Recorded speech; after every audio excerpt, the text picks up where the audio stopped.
Hare Krishna. So I welcome all of you for our daily Bhagavad Gita discussion, in which we are going through a series of lectures where we are discussing Bhagavad Gita shloka by shloka. We are seeing each and every shloka. We are trying to see each and every verse of Bhagavad Gita, and it is a very rare opportunity. Hardly anyone has done like that. So yesterday, so I first of all congratulate all of you that you are consistently trying to become a part of this most awaited session conducted by GLA Voice Club. So yesterday as we were discussing that कल हम जैसे चर्चा कर रहे थे कि किस प्रकार से जब दुर्योधन बहुत तारीफ करते हैं पांडवों की सेना की, साथ साथ में उत्साहवर्धन करते हैं अपनी सेना का, और भीष्म पितामह का भी गुणगान करते हैं और तुलना करते हैं अपनी सेना का और पांडवों की सेना के साथ। तो ये सब भीष्म पितामह सुनते हैं और भीष्म पितामह फिर अपना शंख बजाते हैं दुर्योधन को सुख देने के लिए। फिर उसके बाद संजय बताते हैं कि किस प्रकार से पांडवों की सेना में क्या होता है। तो वहां पे हम देखते हैं कि भगवान श्री कृष्ण अपना शंख पांचजन्य बजाते हैं, अर्जुन देवदत्त नाम का अपना शंख बजाते हैं, विक्रोदर यानी कि भीम अपना पौंड्र नाम का शंख बजाते हैं। इस प्रकार से हर कोई अपना अपना शंख बजाता है और अर्जुन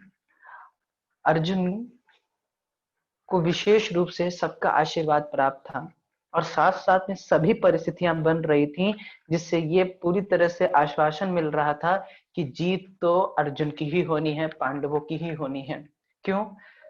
क्योंकि उनके रथ में स्वयं पूर्ण पुरुषोत्तम भगवान श्री कृष्ण बैठे हैं और जहां कृष्ण है वहां पे लक्ष्मी जी भी हैं जो कि सभी सुख और समृद्धि की उद्गम है।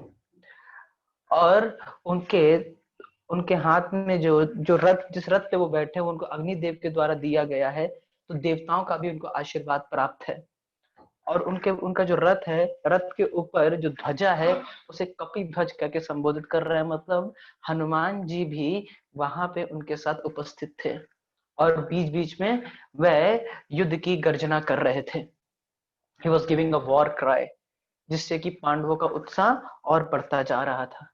तो जब इस प्रकार से सारी परिस्थितियां उपलब्ध थी तो ये निश्चित हो रहा था कि जीत तो पांडवों की ही होनी है।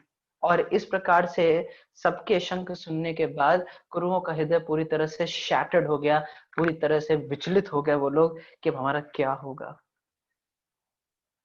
क्योंकि भक्तों को किसी प्रकार का, पांडवों को किसी प्रकार का भय नहीं था। क्यों नहीं था उनको किसी प्रकार का भय? क्योंकि उनके पक्ष में स्वयं पूर्ण पुरुषोत्तम भगवान श्री कृष्ण हैं। तो स्वयं भगवान जहाँ पे हैं वहां पे किसी भी प्रकार की मिसफॉर्च्यून या किसी भी प्रकार से कोई कैलामिटी कैसे आ सकती है, वहां पे विजय निश्चित है। भले दिख नहीं रहा कि कैसे जीतेंगे, कहाँ एक तरफ 11 अक्षौणियां कौरवों की तरफ और 7 अक्षौणियां लेके पांडव लोग आए थे, लग रहा था नहीं जीतेंगे, लेकिन कृष्ण वहां पे हैं तो जीत तो निश्चित है। और हमने आपको बताया था कि भगवान कभी भी पांडवों से ये नहीं बोले कि जीवन में कभी तुम्हारी दिक्कत नहीं आएगी। दिक्कत तो आएगी, लेकिन जब भी तुम मुझे स्मरण करोगे तो मैं तुम्हारे सामने उपलब्ध हो जाऊंगा, तुम्हारे सामने आ जाऊंगा, तुम्हारी रक्षा करने के लिए, तुमको उपदेश देने के लिए, तुमको मार्गदर्शन देने के लिए। हमें भक्त अपने जीवन में धैर्य बना के रखना चाहिए। कभी कभी हम बहुत ज्यादा विचलित हो जाते हैं कि ये परिस्थिति मेरे साथ हो रही है, या कैसे मैं इससे बाहर निकल पाऊंगा, भगवान मेरे साथ ऐसा कैसे कर सकते हैं। लेकिन समझना चाहिए कि ये वक्त अभी गुजर जाएगा। इस लाइन को हमेशा अपने जीवन में धारण करना चाहिए कि ये वक्त अभी गुजर जाएगा। तो मूलतः बात क्या है कि किसी प्रकार का भय पांडवों के हृदय में नहीं था। क्यों? क्योंकि भय का कारण हमने जैसे बताया था, भयम द्वितीय अभिनिवेशता स्यात्, कि भय का कारण क्या है? जब द्वितीय अभिनिवेश होता है, जब हमारा अभिनिवेश, हमारा एब्जॉर्प्शन भगवान के अलावा किसी अन्य वस्तुओं पे होता है, हम किसी अन्य वस्तुओं पे आधारित होके अपने जीवन को यापन करने का प्रयास करते हैं, भगवान पे अगर हमें श्रद्धा नहीं होती तो यही सबसे बड़ा कारण होता है हमारे भय का। तो भयम द्वितीय अभिनिवेशिता स्यात्। इसके बाद हमने देखा कि साथ ही साथ में अर्जुन वहां पे भगवान श्री कृष्ण से कहते हैं कि मेरे को दोनों सेनाओं के बीच में ले जाइए, क्योंकि मैं देखना चाहता हूं कि कौन कौन लड़ने आए हैं, कौन कौन आतुर है मेरे से लड़ने के लिए। तो जब इसके सेना मध्य, तो जब मध्य सेना में भगवान उनको ले जाते हैं, तो भगवान जब उनको बीच में ले जाते हैं तो वो कहते हैं अर्जुन देखो कौरवों को। अर्जुन उन सबको देखते हैं, और जैसे ही अर्जुन उनको देखते हैं, भगवान जब रथ पे ले जाते तो अपने सारे रिश्तेदारों को देखते हैं, तो देखने के बाद क्या होता है, अर्जुन मोह में पड़ जाते हैं। मोह में किस प्रकार से, अपने ही बंधु बांधवों के प्रति उनको बहुत दया और हृदय में करुणा आ रही थी कि कैसे अपने बंधु बांधवों को, स्वजनों को मैं कैसे मार सकता हूँ। तो हमने कल आपको एक क्वेश्चन नोट दिया था कि बिल्कुल भी मन में ये नहीं आना चाहिए कि अर्जुन किसी तरह से मोह में फंसे हुए हैं। ये भगवान उनको एक माध्यम बता रहे हैं जिसकी वजह से अर्जुन के माध्यम से वे पूरे संसार को इसके बारे में बता सकें। जैसे कि कोई एक सास होती है, तो अगर नई बहू आई है घर पे, तो अगर बहू से कोई गलती होती है तो सास जो होती है वो डायरेक्टली बहू को कभी नहीं कहती। किसको कहती है, घर में बेटी को डांटती है। तो बेटी को डांटती है तो बेटी के माध्यम से बहू को पता चल जाता है। या फिर कोई रिपोर्टर होता है, तो रिपोर्टर जाके व्यक्ति से कहता है सर सर सर बताइए वहां पे क्या हुआ। तो क्या वो अपने लिए पूछ रहा है? नहीं, अपने लिए नहीं, वो ऑडियंस के लिए पूछ रहा होता है। तो उसी प्रकार से यहाँ पे अर्जुन को माध्यम बनाया गया है, और अर्जुन के माध्यम से भगवत गीता का उपदेश पूरे संसार भर में फैलाने के लिए भगवान ने अर्जुन को यहाँ पे मोह में डाल दिया। हाँ, ये चीज स्थापित करने के लिए कि जैसे अर्जुन अपने कर्तव्य को लेके विस्मय में पड़ गए, उनको पता नहीं था अपने कर्तव्य का पालन कैसे करना है, उसी प्रकार से जैसे हम अपने जीवन में व्यग्र हो जाते हैं, घबरा जाते हैं अपने कर्तव्यों को लेके, तो वहां पे कैसे हमको सही ज्ञान प्राप्त हो सके और हम अपने कर्तव्यों को निरासक्त होके भगवान की सेवा में रत हो सके।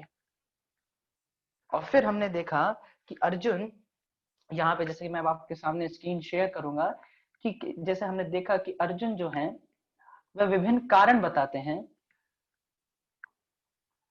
अर्जुन यहाँ पे विभिन्न कारण बताते हैं, जैसे कि आप सभी वक्त यहाँ स्टूडेंट्स यहाँ पे देख पा रहे होंगे कि अर्जुन यहाँ पे विभिन्न कारण बता रहे हैं कि वह युद्ध क्यों नहीं करना चाहते। राइट, तो क्यों युद्ध नहीं करना चाहते, तो सबसे पहला कारण क्या बता रही है, कारण जरूर याद करिएगा। क्यों? क्योंकि जब हम दूसरा अध्याय मंडे से शुरू करेंगे, तो दूसरे अध्याय में इन्हीं सब प्रश्नों के जवाब होंगे। हाँ, जो कि भगवान अपने उत्तर देते। अभी भगवान कुछ नहीं बोले, अभी सिर्फ इतने बोले हैं, उवाचा पश्य एतान, सीधे बोलते हैं कुरु, कहते हैं कि अर्जुन देखो कौरवों की सेना को, बस इतना ही बोले अभी तक। हाँ, लेकिन जो वास्तविक उपदेश देना वो शुरू करते हैं तो भगवत गीता के दूसरे अध्याय के 11वें श्लोक से, जिसको हम मंडे से देखने का प्रयास करेंगे भगवान की इच्छा से। तो सबसे पहला कारण, वह युद्ध क्यों नहीं करना चाहते थे, तो सबसे पहला कारण क्या था, कल हमने देखा था कि उनको दया आ रही थी अपने ही दोस्तों, स्वजन्म। सबसे बड़ा जो सारी प्रॉब्लम का कारण क्या है, स्वजन्म कृष्णा। ये क्या हो रहा है, ये मेरे जन है, ये मेरे दोस्त है, ये मेरे रिश्तेदार है। तो अपने, ये है बॉडीली अटैचमेंट। बहुत ज्यादा बॉडी अटैचमेंट जो होता है दूसरे के देह से या अपने देह से, जो आसक्ति होती है, यही व्यक्ति को भयंकर परिस्थितियों में डाल देता है, उसको भयंकर परिस्थिति में डाल देता है, उसको परेशान कर देता है, क्योंकि उसके बहुत ज्यादा अटैचमेंट शरीर से और शरीर से जुड़े लोगों से है। तो यहाँ पे अर्जुन यहाँ पे एक बेविल्डर्ड सोल का रिप्रेजेंटेट कर रहे हैं यहाँ पे कि स्वजन्म कृष्णा। देखिए यहाँ पे कि मैं अपने स्वजनों को, अपने दोस्तों को, अपने रिश्तेदारों को देख के, जो कि मेरे सामने खड़े हैं लड़ाई करने के लिए, युद्धसम है, लड़ाई करने के लिए मेरे सामने खड़े हुए हैं, और वह अपने बताते हैं किस प्रकार के उनके शरीर में विभिन्न प्रकार के विकार आ रहे होते हैं, विभिन्न प्रकार के परिवर्तन उनके शरीर में आ रहे होते हैं, क्योंकि वह, उनके हृदय में दया है और वे शोक जता रहे हैं। जो उनके सम्मुख सारे रिश्तेदार वहां पे खड़े हुए हैं उनसे युद्ध करने के लिए, पूरे युद्ध कौशल के साथ, युद्ध के जोश के साथ। तो बताते हैं कि जैसे उनका किस प्रकार से शरीर थर्रा रहा है, मुंह सूख रहा है, हमने इस प्रकार से देखा था। तो सबसे पहला कारण वह क्यों नहीं लड़ना चाहते? क्योंकि उनको दया आ रही थी अपने रिश्तेदारों के ऊपर और अपने दोस्तों के ऊपर, क्योंकि वह किसी प्रकार से खून खराबा नहीं चाहते थे। हाँ, हमने खुद देखा था कि युधिष्ठिर महाराज स्वयं भगवान श्री कृष्ण को भेजते हैं शांति दूत बना के, ताकि इस प्रकार का लड़ाई झगड़ा ना हो, तो वो नहीं चाहते थे। लेकिन क्योंकि दुर्योधन हठी था, उसको वो राज्य कुछ भी देने को तैयार नहीं था, और क्षत्रियो को तो राज्य करना ही पड़ेगा। तो इस प्रकार तो अर्जुन यहाँ पे उनको दया आ गई, और सिर्फ अपने, यहाँ बताया जाता है कि सिर्फ और सिर्फ उनको दया कौरवों के सेना की तरफ नहीं थी, बल्कि अपनी सेना की तरफ भी थी कि इनसे ये सब लोग भी मारे जाएंगे। तो ये हृदय कोमल होता है भक्त का ये गुण होता है कि उसका हृदय बहुत कोमल होता है। दूसरे वैष्णव पर दुखा दुखी, दूसरे के दुख से दुखी हो जाता है। तो इसी प्रकार से यहाँ पे इस चीज को बताया गया है। और मेन जो चीज है यहाँ पे कि ये सब जो हो रहा है वो क्यों हो रहा है, क्योंकि ये भगवान की इच्छा है। और इसीलिए अर्जुन के जीवन से यहाँ पे अविद्या और ये सब चीजें यहाँ पे प्रदर्शित हो रही हैं कि अर्जुन भी यहाँ पे मोहित हो चुके हैं पूरी तरह से। और वह इन लोगों की पहचान ये नहीं समझ रहे हैं कि ये जो स्वजन्म नहीं, ये भगवान के जन है। भगवान जैसे गीता में कहते हैं, ममई वांशो जीव लोके जीव भूता सनातनः, ये सब मेरे ही अंश हैं। लेकिन इसको ना स्वीकार करके वह कहते हैं कि ये मेरे जन है, मैं इनको कैसे किसी प्रकार का कष्ट पहुंचा सकता हूँ। तो इसलिए अर्जुन बहुत ज्यादा कमजोर होते जा रहे थे और वह लड़ाई नहीं करना चाहते थे। तो ये पहला कारण बताते हैं। अब हम दूसरे कारण को देखते। तो कल तक हमने यहाँ पे चर्चा की थी। अब दूसरा कारण, जैसे कि आप यहाँ पे देख रहे हैं, forcing no enjoyment in victory. तो यहाँ पे वो क्या कहते हैं, दूसरा कारण बता रहे हैं। दूसरा कारण क्या है, जैसे श्लोक में बताते हैं कि न च श्रेयो अनुपश्यामि हित्वा स्वजनम हवे न कांक्ष्य विजयम कृष्ण न च राज्यम सुखम च। क्या कहते हैं कि न च श्रेय अनुपश्यामि, मैं कोई अच्छा देख ही नहीं रहा हूं कि कुछ अच्छा या कोई सौभाग्य मेरे को प्राप्त हो सकता है। किसमें? हित्वा स्वजनम आहावे, अपने ही लोगों को मारने में मुझे कोई सुख तो मिल ही नहीं रहा है। राइट? अब ये समझ पा रहे हैं, यहाँ पे ये हत्वा नहीं हित्वा होगा। तो न च श्रेय अनुपश्यामि हत्वा स्वजनम आहवे, तो मुझको कोई भी श्रेय यानी कि कोई भी लाभ, कोई भी भला, कोई भी फॉर्च्यून नहीं दिख रहा है। किसमें? अपने लोगों को मार रहे हैं। यहाँ पे देखिए स्वजनम, यही सबसे बड़ा प्रॉब्लम है कि इनकी पहचान अपने से कर रहे हैं कि ये लोग मेरे हैं। हाँ, ये शरीर के आधार पे बात हो रही है कि ये सब मेरे से जुड़े हुए लोग हैं। हाँ, और वो कहते हैं कि न कांक्षी विजयम कृष्णा, और मैं कैसे, हे कृष्ण, जीत की उम्मीद कर सकता हूं? कैसे मैं जीत की उम्मीद कर सकता हूं? न च राज्यम, या राज्य की या फिर सुख की। जब भी युद्ध होता है तो युद्ध का परिणाम क्या होता है? राज्य, किंगडम मिले, हाँ, विजय मिले और सुख मिले। यही चीज तो परिणाम चाहिए। लेकिन ये तीनों चीज अर्जुन नहीं चाहते। अर्जुन ये तीनों चीजें नहीं चाहते, लेकिन वह ये समझ नहीं रहे हैं। तभी शिला प्रभुपाद जी अपने तात्पर्य बताते हैं कि कभी कभार व्यक्ति इतना ज्यादा भौतिक अन्यों के शरीरों से आसक्त होता है, लोगों से इतना आसक्त होता है, अपने रिश्तेदारों से आसक्त होता है कि वह भूल जाता है कि कैसे वो भौतिक सुख भी प्राप्त कर सकता है। भौतिक सुख उसको कैसे प्राप्त होगा ये भी वैसे समझ नहीं पाता, क्योंकि अर्जुन एक क्षत्रिय है। तो क्षत्रिय को राज तो करना ही पड़ेगा, बिना राज करे वह खुश भी नहीं हो सकता। तो जो मिनिमम बेसिक, और ये क्षत्रिय का राज्य करना ये प्रमाणिक है, ये बोनाफाइड है, ये रिकमेंडेड है, और इसमें गलत नहीं है अगर कोई क्षत्रिय राज्य करता है। लेकिन अर्जुन इस प्रकार का जीवन नहीं जीना चाहते थे, क्योंकि इन सब लोगों को, स्वजनों को, ये भगवान के संबंध में नहीं देख रहे थे, इन सबको अपना मान रहे थे। और कोई भी कार्य, जैसे यहाँ पे वो कह रहे हैं कि उनको राज्य नहीं चाहिए, हाँ, उनको विजय नहीं चाहिए, उनको खुशियां नहीं चाहिए, क्योंकि वह अपने को या अपने से जुड़े लोगों को देख रहे हैं। लेकिन वह इस बात को नहीं समझ रहे हैं कि हमारे कोई भी कार्य जो होने चाहिए उनका उद्देश्य क्या होना चाहिए? समसिद्धि हरितोषणम।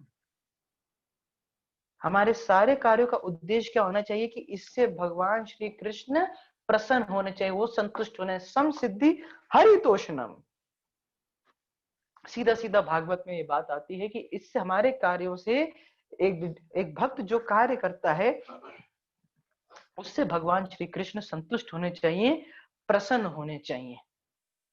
यही हमारे, तो हमको यही देखना चाहिए। अगर हमारा पूरा दिन इन दो प्रश्नों में बीत रहा है कि कैसे हम भगवान श्री कृष्ण को संतुष्ट कर सकते हैं, कैसे हम उनको प्रसन्न कर सकते हैं, अगर ये दो प्रश्नों में ही हमारा पूरा दिन बीत रहा है, अगर हम यही दो प्रश्नों को करते जा रहे हैं भगवान की प्रसन्नता के लिए, भगवान को सुख देने के लिए अगर हम कार्य करते जा रहे हैं, तो वास्तविक रूप से हम इस देह का, अपनी इंद्रियों का वास्तविक प्रयोग कर रहे हैं।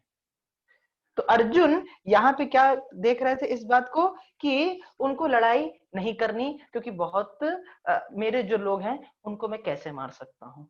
तो प्रभुपाद जी एक बात बताते हैं कि अर्जुन ने लड़ाई करने की इच्छा किस प्रकार से खो दी, जैसे कोई व्यक्ति जिसको खाने का मन नहीं है, वो कुकिंग करने की जिसकी इच्छा नहीं होती, खाने का मन नहीं तो कुकिंग करने की भी इच्छा नहीं होती। तो तभी अर्जुन बस ये सोच रहा था कि मैं युद्ध छोड़ के मैं चला जाऊं जंगल और जंगल में रहूंगा जाके। और ये बात तो है कि अर्जुन ऐसा कर भी नहीं सकते थे क्योंकि वो क्षत्रिय हैं। अगर मान लीजिए ऐसे युद्ध से भाग के चले जाते, तो अगर वो युद्ध से भाग के चले जाते और जंगल में चले जाते और जंगल में उनसे कोई कहता अरे तुम तो भाग के आए हो, तुम तो युद्ध भी नहीं किए, तो पक्का अर्जुन वहां पे उसको काट डालते, उसको मार देते, क्योंकि वो क्षत्रिय हैं। तो क्षत्रिय का कर्तव्य वो लड़ाई करेगा ही करेगा, राइट। तो दूसरा कारण जो बता रहे हैं कि उनको लगता है इसमें कोई आनंद नहीं है। और फिर आगे एक बड़ी सुंदर बात, जैसे आप देख रहे हैं 32 से 35 श्लोक में बता रहे हैं कि नो प्लेजर विदाउट रिलेटिव्स। तो वो कहते हैं कि हे गोविंद, भगवान को गोविंद नाम से संबोधित कर रहे हैं। क्यों गोविंद नाम से संबोधित किया जा रहा है? जो भगवान का नाम गोविंद है, मतलब वह सबकी इंद्रियों के कार्यों को जानते हैं। तो अर्जुन जब उनको गोविंद कह के संबोधित करे, इसका मतलब क्या है भाई? ये उम्मीद कर रहे हैं कि भगवान श्री कृष्ण मेरे मन के कार्यों को समझें, मेरे मन को समझें, इसलिए उनको गोविंद कह के संबोधित कर रहे हैं। और बिना रिश्तेदारों के कोई सुख नहीं होता, कोई आनंद नहीं होता, ये यहाँ पे अर्जुन और एक बात बता रहे हैं। तो कहते हैं कि क्या फायदा एक राज्य का, खुशियों का, जब उनको देखने के लिए कोई है ही नहीं। जैसे कोई व्यक्ति कोई कार्य क्यों करता है, जैसे कि अगर आपके पास फोन है, हाँ मोबाइल फोन है, सिम है, लेकिन कोई बात करने के लिए ना हो तो क्या स्थिति होगी? या फिर इसको आप ऐसा समझिए, जैसे आप लोग जैसे शादियों में जाते हैं कोई, तो बहुत सुंदर कोट पहनते हैं, बहुत सुंदर कपड़े पहनते हैं, क्यों? ताकि अन्य लोग देखे, अन्य कोई देखे हमको, हमारी तारीफ करे। जो सिद्धि भी पा लेते हैं, जैसे किसी को सिद्धि मिल गई कि वो पानी में चल सकता है, तो पानी में अगर वो चल रहता है तो उसको पानी में चल के कोई मजा आता है क्या? पानी में चल के क्या मजा? लेकिन उसको मजा पानी में चल के नहीं आता है, उसको मजा किस में आता है कि जो उस नदी के तट पे लोग खड़े हुए हैं ना, जो उसको देख रहे हैं, उसको देखने वाले जब उसको ताली बजाते हैं ना, तब उसको मजा आता है। तो वही यहाँ पे बात बता रहे हैं कि हर कोई अपने ऐश्वर्यों का प्रदर्शन करना चाहता है, अपने रिश्तेदारों को, अपने दोस्तों को। और यहाँ पे जैसे अर्जुन ये कह रहा है कि भाई ये सारे लोग तो मर जाएंगे, तो अगर ये सारे लोग मर जाएंगे तो मैं ऐश्वर्यों को किसको दिखाऊंगा? अगर मुझे सारा राज भी प्राप्त हो जाता है तो किसके साथ होगा? मैं किसके साथ ये सारे ऐश्वर्य को, जो जीत के बाद मुझे ये ऐश्वर्य प्राप्त होंगे, ये मैं किसके साथ बांटूंगा? तो मैं क्यों लड़ूं? बिना रिश्तेदारों के तो सुख मिलेगा नहीं। और कहते हैं कि मैं अपना जीवन, अपना धन, ये सब कुछ निछावर करने को तैयार हूं इस युद्ध में। और मेरी हृदय में बिल्कुल भी इच्छा नहीं है किसी को मारने की, क्योंकि वो सब मिल भी जाएगा तो मैं किसके लिए वो सब रख रहा हूं? किसके लिए सब कर रहा हूं मैं, जब मेरे स्वजन, मेरे रिश्तेदार बचेंगे नहीं, मेरे दोस्त बचेंगे नहीं? भले वो मुझको मार डालें, मैं नहीं मारूंगा उनको, भले वो मुझको मार डालें। और एक बड़ी ही गंभीर बात कहते हैं यहाँ पे, देखिए अर्जुन का यहाँ पे सेल्फ कंट्रोल दिख रहा है कि उनको धन अन्न इत्यादि की कोई अभिलाषा नहीं है, और कितने डिटैच्ड हैं। ये दो वर्ड याद रखिएगा, सेल्फ कंट्रोल्ड एंड डिटैच्ड। वह आत्मनियंत्रण है और पूरी तरह से निरासक्त है, ये यहाँ पे दिख रहा है। लेकिन और फिर आगे एक बात कहते हैं कि मैं अब तो बिल्कुल युद्ध नहीं करूंगा, भले इस युद्ध के बदले अगर कोई मुझसे ये कह दे कि मैं 3 लोक दे दूंगा, युद्ध कर लो, मैं युद्ध नहीं करूंगा। तो यहाँ पे एक बात समझ में आती है कि जब तीनों लोगों की संपत्ति भी अगर उनको मिल जाए तो वो युद्ध नहीं करेंगे, तो हस्तिनापुर का राज का क्या करेंगे वो, जब तीनों लोग की संपत्ति भी वो त्याग करने को तैयार हैं। तो वही कहते हैं कि हे जनार्दन, क्या सुख मिलेगा, क्या फायदा मिलेगा अगर मैं धृतराष्ट्र को पुत्र को मार डालूंगा मैं तो। और यहाँ पे जनार्दन कह के क्यों संबोधित कर रहे हैं, तो बताते हैं कि जिस प्रकार से भगवान, जैसे कि अगर इन लोग को मरना भी है, भगवान को जनार्दन कह के संबोधित कर रहा है, क्योंकि कहते हैं कि अगर इनको मरना भी है तो हे जनार्दन, हे कृष्ण, आप इस जगत में क्यों आते हैं, इस जगत का भार खत्म करने के लिए, तो आप ही इनको मार डालो, क्योंकि मैं मारूंगा तो मुझे पाप लगेगा, लेकिन आप मारेंगे तो आपको पाप नहीं लगेगा, तो आप ही मारिए उनको। और देखिए, जब एक बात आती है कि जब भगवान अर्जुन से ये कहते हैं कि अर्जुन देखो सामने वाली सेना को, हाँ, जब वह इस प्रकार से कहते हैं कि तुम सामने जो सेना है उसको देखो, तो वह जब वो देखना शुरू करते हैं, तो जब अर्जुन देखते हैं तो साथ साथ में कृष्ण भी देखते हैं। और जब कृष्ण देखते हैं साथ साथ में, तो बताया जाता है कि जब ये ऐसा पहला समय था जब कृष्ण ने भी सारे पांडवों को एक साथ देखा था, तो सॉरी, कौरवों को एक साथ देखा था।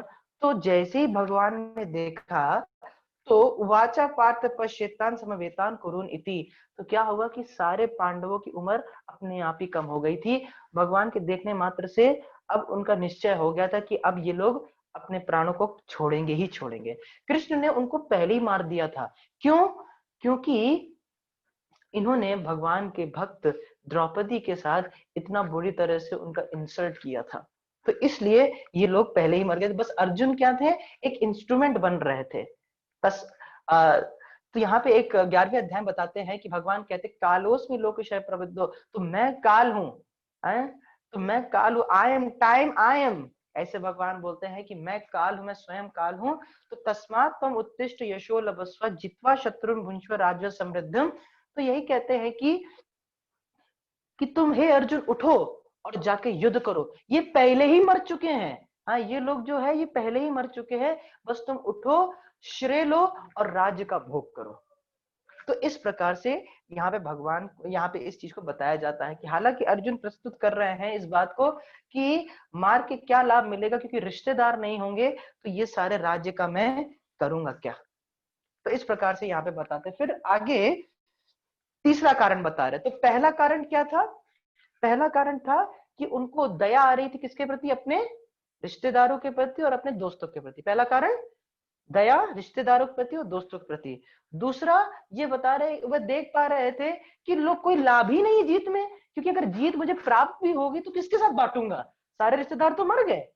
और अब बता रहे हैं तीसरा कारण, और तीसरा कारण क्या है, उनको भय हो रहा था कि मुझको क्या लगेगा, पाप लगेगा, हाँ, तो उनको पाप लगेगा, उनको पाप के फल भोगने पड़ेंगे। तीसरा कारण बताते हैं। तो तीसरे कारण को किस प्रकार से बता रहे हैं? तीसरे कारण को यहाँ पे बताते हैं कि पापम एवाश्रद अस्मान हत वैतान आतताई नहा।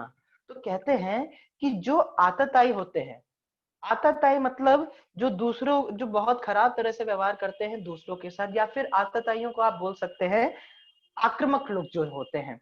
अभी हम बताते हैं कि 6 प्रकार के आतताई होते हैं, हाँ, आतताई ना, जैसे हम देख रहे हैं। तो यहाँ पे अर्जुन कह रहे हैं कि अगर हम लोग आतताइयों को मारते हैं, तो पहले खुद ही बोल रहे आतताई है, लेकिन कहते हैं अगर हम आतताइयों को मारते हैं तो हमें पाप लगेगा।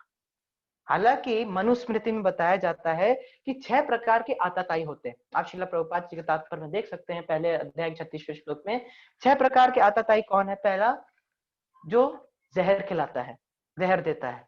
तो आप देखिए कौरवों ने दोनों, दुर्योधन ने जहर खिलाया था किसको, भीम को, तो जहर खिलाना। दूसरा, घर को आग लगाना। तीसरा, शस्त्र से अटैक करना। चौथा, लूट करना धन की। पांचवा, जमीन को हपताना। और छठा, किसी की पत्नी को किडनैप कर लेना, अपहरण कर लेना। तो अगर देखा जाए ये 6 चीजें कौरवों की तरफ से हुई थी, 6 वो चीजें। भीम को जहर दिया गया, लक्षाग्रह के घर को आग लगाई गई, शस्त्र से उनके साथ कितने बार प्रहार किया, उनके धन को लूट लिया, किसके द्वारा? गैम्बलिंग मैच के द्वारा। पूरा हालांकि वादा किया था लेकिन जमीन पूरी हत्या ली है। और छठा, उनकी पत्नी को भी किडनैप करने का प्रयास किया था। तो इस प्रकार से ये 6 जो आतताई मनुस्मृति में बताया जाता है कि अगर इस प्रकार के आतताई कभी भी कहीं भी मिले, उनको तुरंत मार देना चाहिए और उनको मारने में किसी प्रकार का पाप नहीं लगता। लेकिन यहाँ पे अर्जुन क्या कह रहे हैं कि अगर हम ऐसे आतताइयों को मारेंगे तो हमको पाप लगेगा, और वह जो हमको पाप लगेगा उससे हम उभर नहीं पाएंगे। तो क्या लाभ है हे मधुसूदन, हम कैसे खुश रह सकते हैं स्वजन्म? फिर वही बात यहाँ पे सा बंधु नाम, बांधवा नाम और स्वजन्म 2 बार बोल रहे हैं, कम से कम अब तक 6ठी बार आ गया ये स्वजन्म स्वजन्म स्वजन्म। हाँ, तो ये मेरे जन है, मेरे जन, my kinsman, my relatives, my friends, how can I kill my relatives, my kinsman? तो इसी चीज को यहाँ पे बार बार बोल रहे हैं कि कैसे मैं हमें कैसे कोई सुख प्राप्त हो सकता है, कैसे कोई खुशी प्राप्त हो सकती है अपने ही रिश्तेदारों को मार के। तो यहाँ पे इस चीज को बताया गया। तो देखिए, जैसे कि यहाँ पे कह रहे हैं कि अगर ये आतताई लोग हैं, इनको मार के हमको पाप लगेगा, तो ऐसा इसको समझना चाहिए कि अगर कोई व्यक्ति गलती करता है, भले वो रिश्तेदार भी क्यों ना हो, उसको सजा देनी चाहिए। और अगर कोई अच्छा काम करता है, भले वो रिश्तेदार भी क्यों ना हो, रिश्तेदार ना भी हो, तो भी उसको पुरस्कार देना चाहिए, उसको शाबाशी देनी चाहिए। ये ऐसा इसने बताइए सबसे अच्छा एटिकेट होता है। और सबसे ज्यादा मूलतः यहाँ पे बात क्या है कि हमें इस चीज को यहाँ पे देखना है कि अर्जुन यहाँ पे पूरी तरह से शरीर से इन सबको आइडेंटिफाई कर रहे हैं और यहाँ पे क्षत्रिय के कर्तव्य से बिल्कुल हट रहे हैं। जब कोई पाप करता है, कोई गलत कार्य करता है, तो क्षत्रिय का कर्तव्य बनता है कि वह उसको दंड दे, लेकिन यहाँ पे अर्जुन बिल्कुल अपने कर्तव्यों से हट रहे हैं। तो इसी चीज को यहाँ पे तीसरा जो हम कारण देख रहे हैं कि वह युद्ध नहीं करना चाहते। तो क्यों नहीं युद्ध करना चाहते? क्योंकि उनको भय है किस चीजों का, कि हमको पाप लगेगा। और वे कृष्ण को यहाँ पे माधव कह के संबोधित कर रहे हैं। माधव, हमने जैसे देखा, माधव का मतलब क्या है कि वे लक्ष्मी जी के पति हैं। हाँ, तो गॉडेस ऑफ फॉर्च्यून के हस्बैंड हैं। तो यहाँ पे ये बता रहे हैं कि कृष्ण, आप भड़काइए मत, क्योंकि अगर आप भड़काएंगे तो इनकी मृत्यु करके सिर्फ अभाग्य हमारे जीवन में आएगा। तो आपको ऐसा नहीं करना चाहिए। और क्योंकि और जाहिर सी बात है, भगवान कभी भक्तों के जीवन अभाग्य नहीं लाते, वो भाग्य की ही उत्पत्ति कराते हैं। लेकिन यहाँ पे इस तरह से वह बोल रहे हैं। और क्षत्रिय का एक कर्तव्य होता है कि कभी भी अगर उसको युद्ध के लिए या फिर गैम्बलिंग मैच के लिए अगर उसको इनवाइट किया जाता है, तो वो कभी मना नहीं करता है। ये क्षत्रिय का स्वभाव होता है। लेकिन अर्जुन अपने स्वभाव से बिल्कुल हट रहे हैं। और फिर आगे बोलते हैं कि ये जो लालची लोग हैं, इनको कोई दोष दिख ही नहीं रहा है। इनको ये दिख ही नहीं रहा है कि कुल क्षय हो रहा है। अपने लोगों को मार के, अपने परिवार वालों को मार के, और मित्र दोहा अपने दोस्तों के साथ झगड़ा करके ये सब क्यों कर रहे हैं? क्योंकि इनके हृदय में क्या है? हृदय इनका भरा हुआ है लालच से।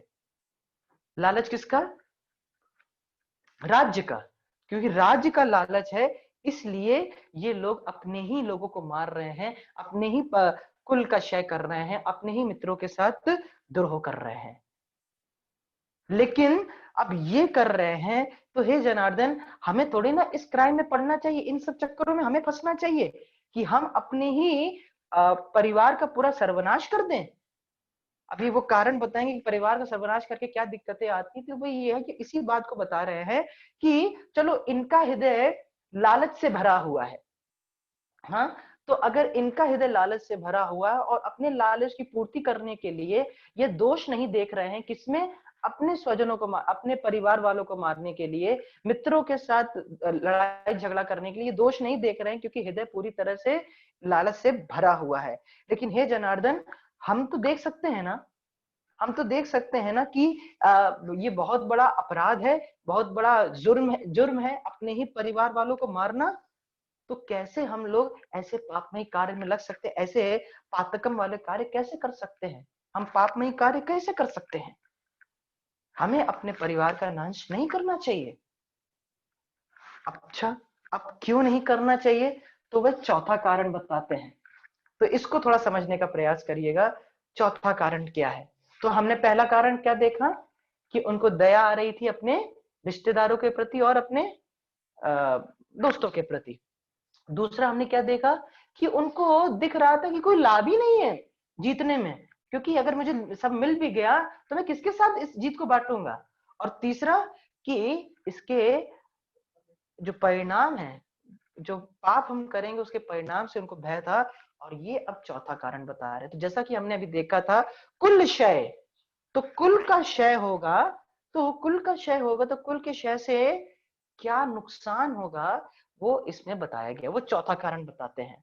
क्योंकि भाई हमने आखिरी में क्या देखा था कि भाई वो लोग लालच से ढके हुए हैं, तो लालच का आवेश है, लालच उनकी आंखों में भरा हुआ है, इसलिए वो दोषी नहीं देख रहे हैं कि वो परिवार वालों को मारे, कुल का क्षय हो रहा है और मित्रों के साथ झगड़ा कर रहे हैं, वो देख ही नहीं रहे हैं। क्योंकि कुल क्षय करने का क्या परिणाम होता है वो इसमें बताया जा रहा है। क्या परिणाम होता है कि जब कोई व्यक्ति कुल क्षय कर देता है, when there is the destruction of the dynasty, तो क्या होता है कुल क्षय होने से?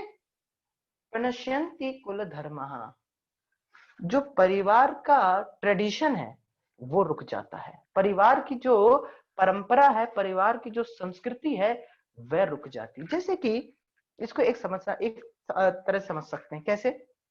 जैसे मान लीजिए कोई एक परिवार में बहुत बड़े बड़े बहुत सीनियर लोग हैं परिवार में, और वो कहीं जाते हैं और घर पे छोटे लोग भी हैं, लेकिन कभी बड़े लोगों ने, जो घर के वरिष्ठ लोग थे, अनुभवी लोग थे, उन्हें कभी छोटे व्यक्तियों को, उनको मौका ही नहीं मिल पाया छोटे घर के लोगों को उपदेश देने का, शिक्षा देने का।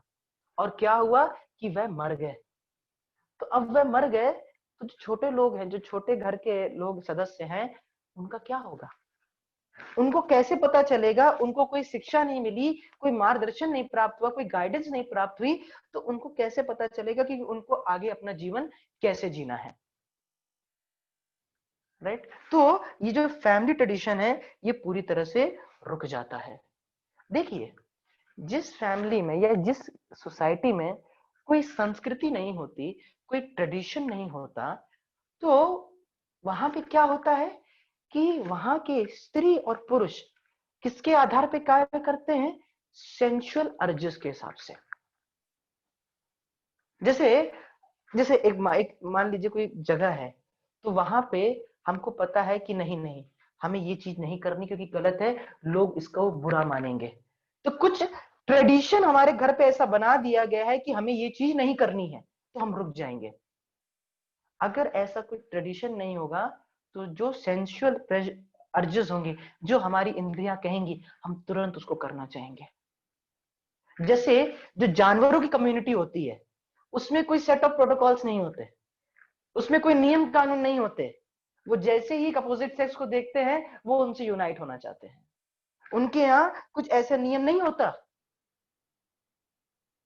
तो उसी प्रकार से जब इस प्रकार से कोई गाइडलाइंस नहीं होती किसी समाज में है, और सेंसुअल प्लेजर्स पे कार्य, सेंसुअल अर्जेस पे कार्य होता है। अर्जेस समझते हैं? जैसे आंखों को कुछ सुंदर दिख रहा है तो बस उसको देखना रहना है, हाथ को कुछ सॉफ्ट, त्वचा को कुछ सॉफ्ट छूना है तो छूना ही छूना है, भले कुछ भी हो जाए।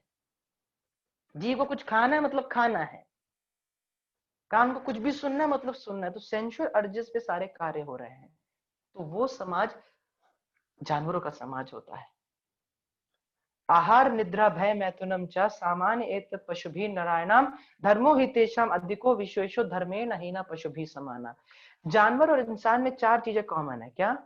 आहार मतलब सोना, जानवर सोते हैं, हम सोते हैं। हम हो सकता है कि बुर्ज खलीफा के 114वें माले पे सो रहे हो और कोई जानवर वही बुर्ज खलीफा के बाहर सो रहा हो है रेत पे, लेकिन जो सोने के बाद उसको भी नहीं पता रहता वो कहाँ है और हमें भी नहीं पता रहता हम कहाँ है।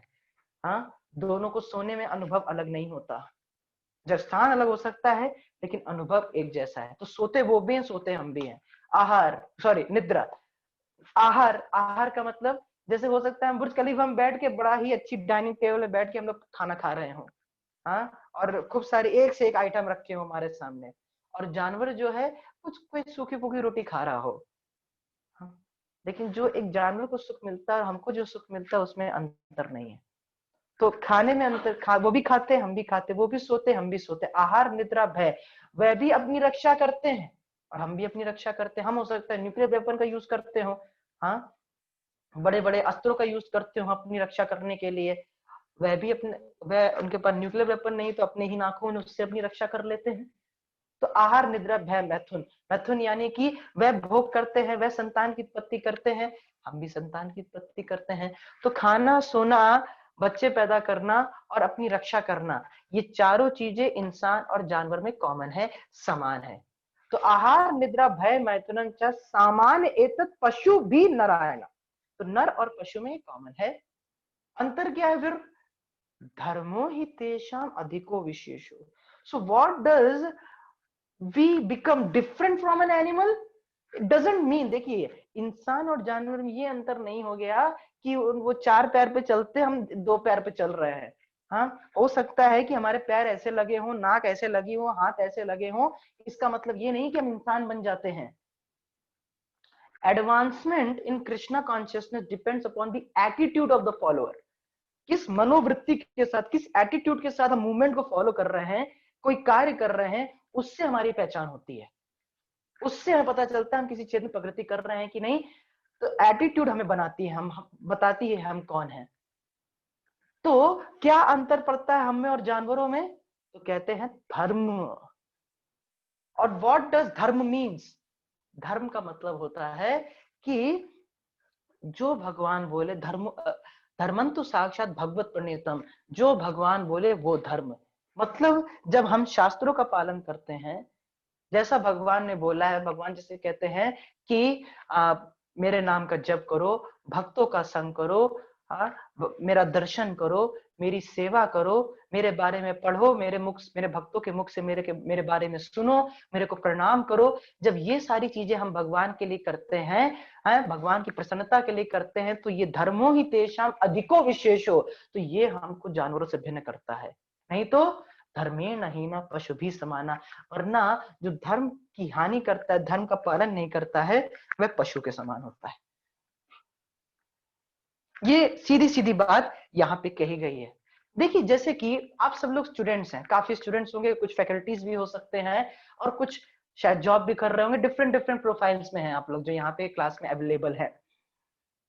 तो एक बहुत जरूरी बात है कि हमको जब हमारा जॉब डिस्क्रिप्शन पता होता है, हमें क्या करना है, तो फिर हम अपने कर्तव्यों को अच्छी तरह से कर पाते हैं। जैसे स्टूडेंट है तो पढ़ाई करनी है, कोई जॉब में है तो काम करना है, टीचर है तो टीच करना है। तो अपने अपने कर्तव्यों के बारे में व्यक्ति को ठीक से पता होता है, तो उस पर पूरा फोकस होकर अच्छी तरह से कर पाता है। तो उसी प्रकार से हमको पता होना चाहिए कि हमारे कर्तव्य क्या हैं।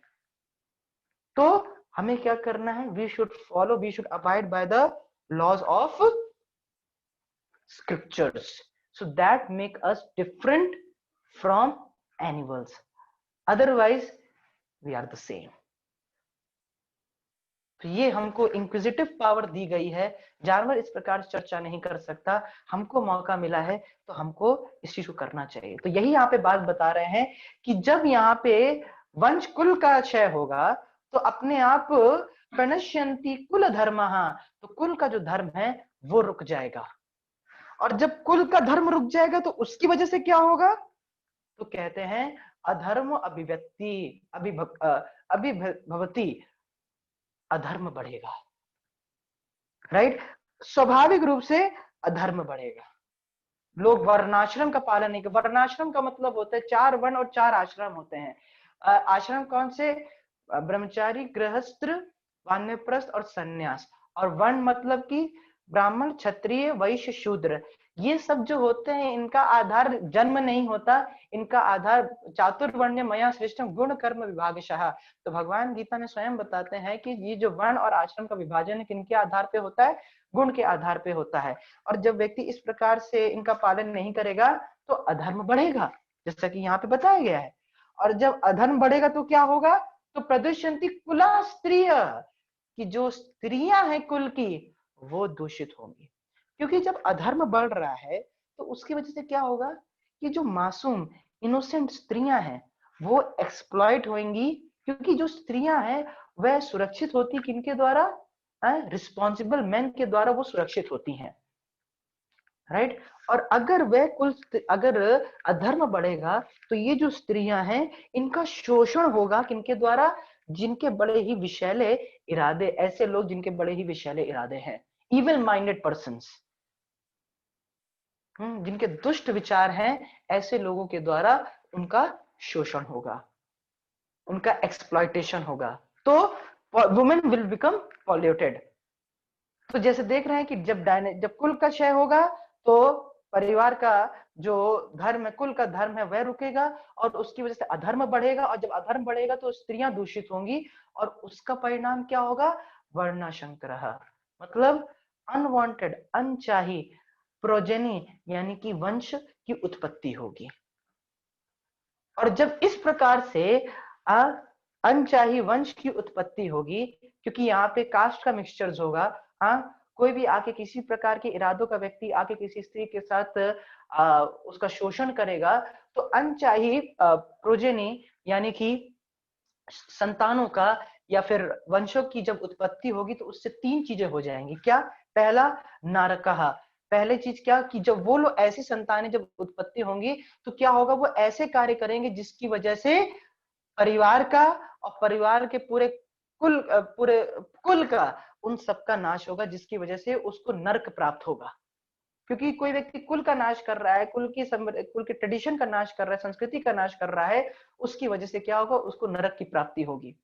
साथ ही साथ में पतंती पितरों हो, और क्योंकि जब ऐसी संतानें होंगी वो क्या पितरों को पिंड दान करेंगे, राइट, पिंडों को कोई पिंड दान नहीं करेंगे। देखिए जो पिंड किस प्रकार से क्यों किए जाते हैं, कभी कभार को कुछ फोर फादर्स होते हैं, पितृ होते हैं, उनको कुछ पाप कर्मों की सजा उनको सहनी पड़ती है, और उसकी वजह से क्या होता है, उनको उनको स्थूल शरीर ना मिलके सूक्ष्म शरीर मिल जाता है, मतलब मन बुद्धि अहंकार का शरीर मिल जाता है, वह उसी में रहते हैं।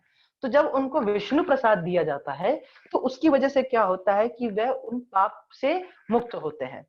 लेकिन श्रील प्रभुपाद जी एक बात बताते हैं कि जब कोई भक्ति करता है तो भक्ति करने से अपने आप ही, जब हम भगवान श्री कृष्ण के चरणों में भक्ति करते हैं तो व्यक्ति अपने पितरों का, सैकड़ों सैकड़ों पितरों का भी वो उद्धार कर देता है हर प्रकार की पीड़ाओं से।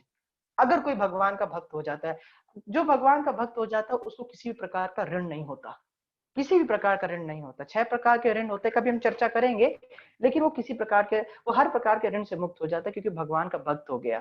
जैसे कि प्रहलाद महाराज को नरसिंह देव कहते हैं कि तुम ऐसे भक्त हो, तुम्हारी वजह से तुम्हारी 21 पीढ़ियों का उद्धार हो गया, तुम सिर्फ अपने पापा की बात क्यों कर रहे हो। तो जब ऐसा अधर्म बढ़ेगा, जब स्त्रियां दूषित होगी तो अनचाही वंश की और संतानों की उत्पत्ति होगी, तो वो पितरों को पिंड दान नहीं करेंगे, तो उसकी वजह से वह इस जगत में गिरेंगे, वह इसी प्रकार से भटकते रहेंगे।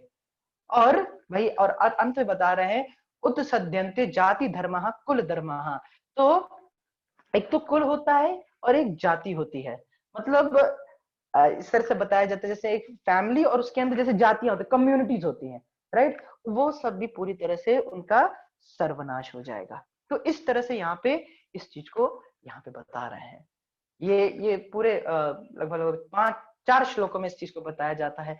तो सबसे बड़ा कारण क्या है, क्यों इस प्रकार से कर रहे थे, जो चौथा कारण बता रहे हैं कि जब कुल का नाश होता है तो उसके क्या परिणाम होते हैं, क्या प्रभाव होते हैं। और अंत में इसी बात को कहते हैं कि कितना कितना शोक की बात है, कितना दुख हो रहा है, कितना strange, it is so strange, strange यानी कि कितने आश्चर्य की बात है कि ये सब लोग इतने बड़े अपराध, कि हम लोग इतने बड़े अपराध को करने जा रहे, इतने बड़े पाप को करने जा रहे, महत् पापम, हाँ, और सिर्फ किसके लिए हम इतना बड़ा पाप करने जा रहे हैं, कुछ राजसी सुखों के लिए, कुछ राजसी सुखों के लिए। हाँ, हमें क्योंकि लालच है, किसका, राज सुख लोभे ना, राज के सुख का हमें लालच है, इसलिए हम इतना बड़ा पाप करने जा रहे हैं, ऐसे वो भगवान श्री कृष्ण को बोल रहे हैं। हाँ, इस प्रकार से वो बोल रहे हैं, और हम स्वजन्म अपने ही लोगों को मारने के लिए, अपने ही रिश्तेदारों को मारने के लिए आगे बढ़ रहे हैं। किस लिए?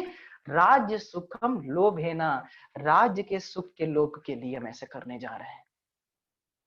और फिर तो कहते हैं कि इससे अच्छा तो ये होगा कि धृतराष्ट्र के पुत्र क्या करें वो धृतराष्ट्र के पुत्र, वह अपने हाथ में शस्त्रों को ले, अस्त्रों को ले, और वह मेरे को निहत्था मार डालें, और मैं बिल्कुल भी किसी प्रकार का विरोध नहीं करूंगा इस युद्ध भूमि में। मतलब वो पूरी तरह से तैयार थे कि अगर मुझे अभी मार डालना है, मुझे मार डालो, मैं बिल्कुल भी कोई प्रत्युत्तर नहीं करूंगा, और निहत्था मार डालो मेरे को। इस प्रकार से अर्जुन की हालत हो गई। क्षत्रिय जो कि उनसे अगर ये बोल दिया जाए कि अपना गांडीव छोड़ दो अर्जुन, तो अर्जुन उनको मारने को तैयार थे। ऐसा एक कथा आती है युधिष्ठिर महाराज के संबंध में, हम कभी आपको बताएंगे। लेकिन यहाँ पे अर्जुन क्या कह रहे हैं कि मुझे तो अच्छा ये लग रहा है, मेरे लिए भला क्या है कि धृतराष्ट्र के बच्चे, क्योंकि मैंने इतना गंदा कैसे सोच लिया, मेरे मन में ऐसा विचार भी कैसे आया कि मैं अपने रिश्तेदारों को ऐसे मार डालूंगा। तो इससे अच्छा है कि वो मुझको मार डालें और मैं ऐसे निहत्था को स्वीकार कर लूंगा। और अंत में फिर संजय बता रहे हैं कि एवं उक्त्वार्जुन शंके रथोपस्थ उपाविशत विस्तृज्य ससरम शरम चापम शोक संविघ्न मानसः। मतलब इतना कहने के बाद अर्जुन ने क्या किया, अपने जिनका गांडीव था उसको साइड में रखा, रथ पे वह बैठ गए। मन पूरी तरह से व्याकुल था, व्यग्र था, अभिभूत था, किससे? शोक से। तो यहाँ पे जैसे अंत बात हम देख रहे हैं कि यह है योग्यता शिक्षा प्राप्त करने की। शिक्षा प्राप्त करने की योग्यता क्या है कि जैसे यहाँ पे हम देख रहे हैं कि अर्जुन का जो हृदय है कितना दयालु है, कितना नम्र है, कितना सॉफ्ट, कितना कोमल है उनका हृदय, और वह बिल्कुल भी युद्ध नहीं करना चाहते, अहिंसक हैं अर्जुन यहाँ पे जैसा बताया जा रहा है। और वो ज्ञान पाने के लिए पूरी तरह से योग्य हैं, आत्मा के बारे में जानने के लिए पूरी तरह से यहाँ पे योग्य हैं। क्योंकि आत्मा के बारे में जानने के लिए ये कुछ योग्यताएं हैं। व्यक्ति को नम्र होना चाहिए, दयालु होना चाहिए, और उसको अहिंसक होना चाहिए, तब वह उस ज्ञान को ठीक से समझ सकता है। ना कि वह व्यक्ति जो कि हिंसक है और बड़ा ही क्रूर है। तो इस बात को यहाँ पे बताया गया है। तो देखिए अर्जुन हालांकि युद्ध करने से बिल्कुल भाग रहे थे, लेकिन अगर वह युद्ध करने को यहाँ पे शुरुआत से ही ठान लेते तो कोई गलत नहीं है। क्यों?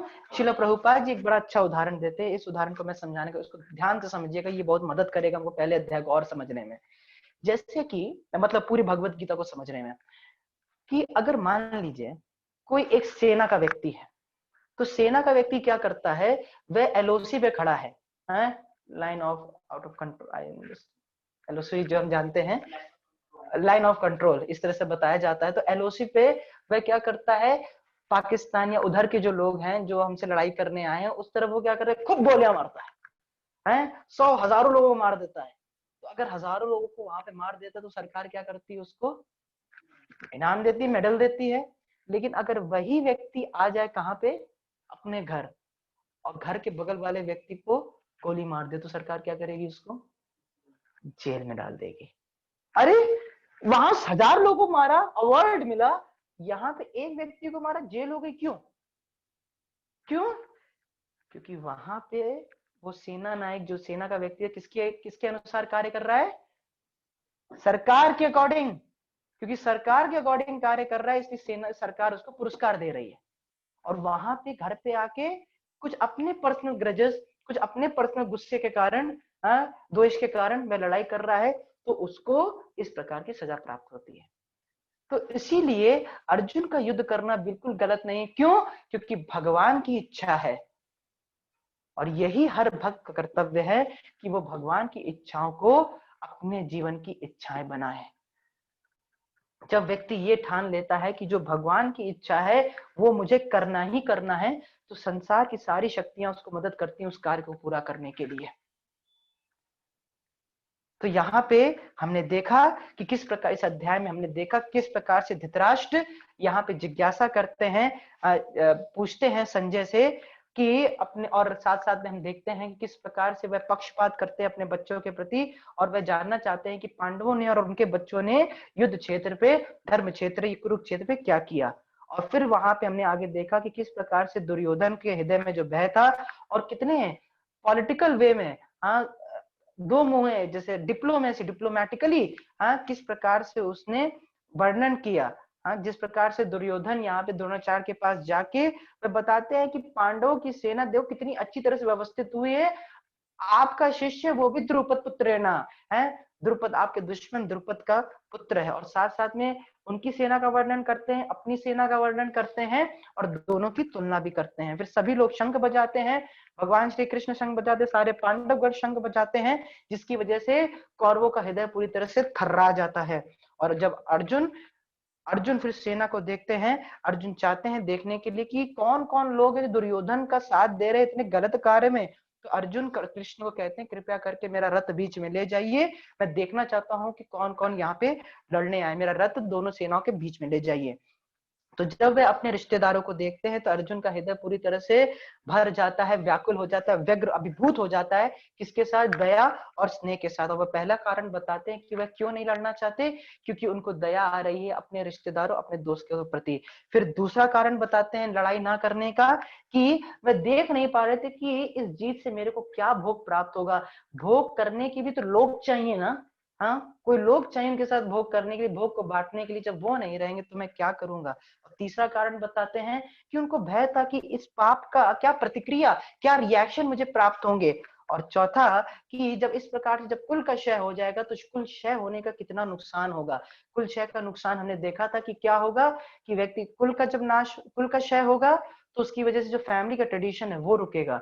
जब वो रुकेगा तो अधर्म बढ़ेगा, और जब अधर्म बढ़ेगा तो जो स्त्रियां हैं वो दूषित होंगी, और जब स्त्रियां दूषित होंगी तो उसकी वजह से क्या होगा कि अनचाही प्रोजेनी यानी कि संतानें, वंशज, उनकी उत्पत्ति होगी, जिसकी वजह से वो लोग नरक की तरफ जाएंगे, पितृ लोग गिरेंगे, और पूरा फैमिली ट्रेडिशन पूरी तरह से बर्बाद हो जाएगा। तो अर्जुन इस तरह से पूरी तरह से शोक में डूब जाते हैं, और वह पूरी तरह से निश्चय कर लेते हैं कि मैं युद्ध नहीं करूंगा। तो इसी प्रकार से आज हमारा प्रथम अध्याय, भगवान श्री कृष्ण की कृपा से हमारा प्रथम अध्याय पूर्ण होता है। तो हमने यहाँ पे 4 प्रकार के शोकों को देखा। अब ये 4 प्रकार के शोकों को हमने जो यहाँ पे वर्णन करते हैं उसको देखा, और कल हम मंडे से हम लोग क्या देखेंगे कि किस प्रकार से वो 5 इन चारों के उत्तर, उनके जो शोक है, इन सबका अंत भगवान अपने शब्दों के माध्यम से करेंगे। हरे कृष्णा। सो आई हैव सीन, मैंने एक और चीज देखी है कि आप सबके बहुत सारे कुछ क्वेश्चंस हैं, तो उन सब मैंने देखा कि बहुत लोग गूगल फॉर्म भर रहे हैं, और गूगल फॉर्म भर के उनको कुछ क्वेश्चंस है, तो उन सारे क्वेश्चंस को हम आंसर करेंगे। और उसका एक तरीका होगा कैसे हम आपके क्वेश्चंस को आंसर करेंगे। हम या तो YouTube में, जो हमको ऐसा लगेगा उनको हम YouTube पे भी डाल सकते हैं, नहीं तो पर्सनली हर स्टूडेंट को जो भी हमसे क्वेश्चन कर रहा है उनको पर्सनली उनके मेल में जैसे भी उन्होंने दिया होगा व्हाट्सएप के थ्रू, उनको हम आंसर वीडियो में या ऑडियो ग्रुप के माध्यम से हम उनको भेज देंगे। राइट, तो आप क्वेश्चंस भेजिए, आपको शायद लिंक भी शेयर कर दिया जाएगा क्वेश्चंस का। तो कुछ जैसे कह रहे हैं कि उनको लिंक नहीं मिला है गूगल फॉर्म का, तो जिनको नहीं मिला है with in half an hour और 1 आवर के अंदर आपको गूगल लिंक मिल जाएगा, तो उस लिंक पे क्वेश्चन भेजिए। Till now I have got some 22 to 25 questions, तो 22 से 25 क्वेश्चन मुझको अब तक प्राप्त हो गया है। तो मैं चाहता हूं कि और ज्यादा से ज्यादा आप सब लोग क्वेश्चन पूछिए, उन सबके क्वेश्चंस में कल सारे क्वेश्चंस को मैं आंसर कर दूंगा, क्योंकि क्लास के बीच में since I have a like 200 to 50 students coming for the program, so it is not possible for me to attend each and every question during the class. So I will answer the questions personally to the students, and if required I can even share some questions, answers to certain questions in YouTube as well. Okay, maybe I think the call is coming. काट दीजिए।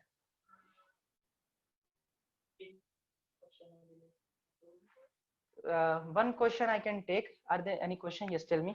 How to know the इच्छा of God? How we that what are the God इच्छा to do work for? हम क्या करें भगवान की क्या इच्छा कैसे? एक प्रश्न है कि हम क्या करें जिससे हम ये समझ पाए कि भगवान की इच्छा क्या है। भगवान की इच्छा, इसको दो तरह समझ सकते हैं। पहला जो है, भगवान की इच्छा भगवान अपने शास्त्रों के माध्यम से हमको बता दिए हैं, राइट, कि जो भगवान की इच्छा ही है, जो भगवान भगवत गीता के माध्यम से हमको अपनी इच्छा प्रस्तुत कर रहे हैं कि उनकी क्या इच्छा है। तो भगवान अपनी इच्छा हमको अपनी पुस्तकों के माध्यम से बता रहे हैं। अब आपका प्रश्न होगा, प्रभु जी गीता तो पढ़ी है लेकिन हमको समझ में नहीं आता है, तो क्या करना चाहिए कि भगवान के भक्त जो हैं उनसे ये समझ लेना चाहिए कि भगवान की इच्छा क्या है, और उनकी इच्छा जो है उसकी पूर्ति हम कैसे करें, ये भक्तों से पूछ लेना चाहिए। क्यों? क्योंकि भक्त जो होते हैं वे भगवान के बहुत समीप होते हैं, बहुत करीब होते हैं, और वह ये जानते हैं कि भगवान को क्या चाहिए, भगवान की सेवा किस प्रकार से कर सकते हो, कैसे भगवान को संतुष्ट कर सकते हो, उनकी क्या इच्छा है, ये भक्तों को पता है। क्योंकि भक्त जो होते हैं वो डायरेक्टली भगवान के संपर्क में होते हैं, वह जानते हैं कि भगवान क्या सोच रहे हैं। क्योंकि कल जैसे हमने बताया था, साधवो हृदयम मह्यम साधु नाम हृदयम त्वहम मदन्यते न जानन्ति ना हम तेभ्यो मनागपि। क्या कह रहे हैं भगवान की साधु मेरे हृदय हैं, मैं साधु के हृदय में रहता हूँ, मैं भक्तों के हृदय में रहता हूँ, मेरे भक्त मेरे हृदय में रहते हैं। मद अन्यते न जानन्ति, मैं उतना ही जानता हूँ जितना मेरा भक्त जानते हैं। इसका मतलब क्या है, भक्त जानते हैं भगवान क्या चाहते हैं। तो हमें भक्तों को शरणागत होके, समर्पित होके उनसे पूछना चाहिए कि मेरे हिसाब से कि मैं कैसे भगवान की सेवा में रत हो सकता हूं, मैं ऐसा क्या करूं जिससे कि मैं भगवान को संतुष्ट कर सकूं। तो भगवान हमसे कौन सी सेवा कराना चाहते हैं, ये भक्त हमको, भगवान हमको भक्त के माध्यम से हमारे सामने प्रकट करते हैं।